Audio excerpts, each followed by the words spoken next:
This is the place where I grew up. When I was young, I had a big interest in games. When I was 17 years old, I started to import games from the US, from Japan and the UK, and sold it here in Austria to the end consumer, to the players. And yeah, that was the beginning in my parents' house.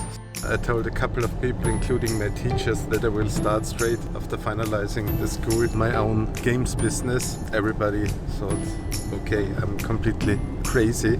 Anyway, it worked out, I did it. In 1995 the business had grown and I was part of the group who founded JoWood.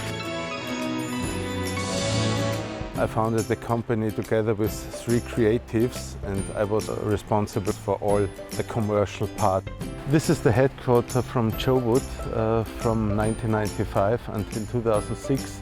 It's about 12 kilometers away from my parents' home. So it was a local business? Yes. Liezen is the biggest one in Austria. Not from people, but from the size. When it's not a cloudy day, you can see here 40-50 kilometers into the valley. But today, look, just for us.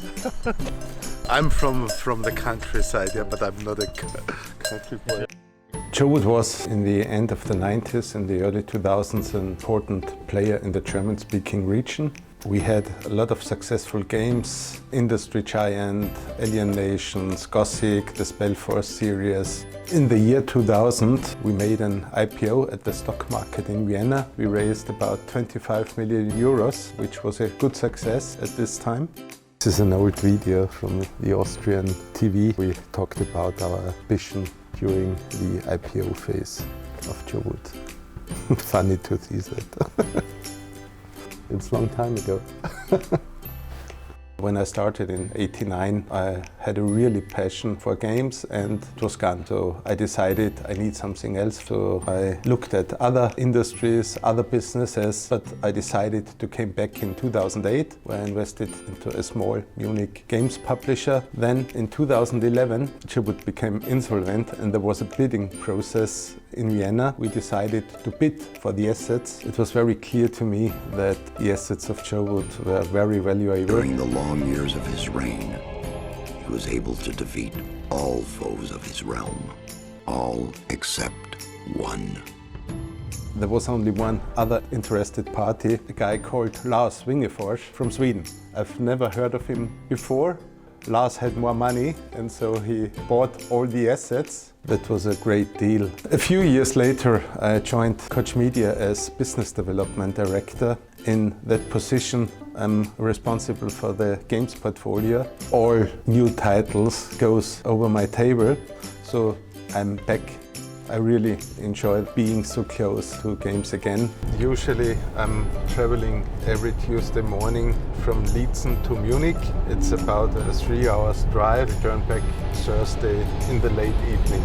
I really enjoy these 3 days in Munich because then I'm 100% focused on work. I'm doing this now already more than 5 years. Before I was a bit skeptical, but I really like that way. In 2018, all of a sudden, Lars Wingefors came again. Now he acquired Koch Media and yeah, I'm part of his team. But that is something what makes the games industry so extremely interesting because of all that unexpected moves. It's a very interesting time for me and my team because the interest in working with us since the acquisition is much higher than before. We get 5 to 10 products offered per day. And I'm proud to be part of that because it's my original vision to build up global European player. With the new team within the Embracer Group, I think we will achieve that.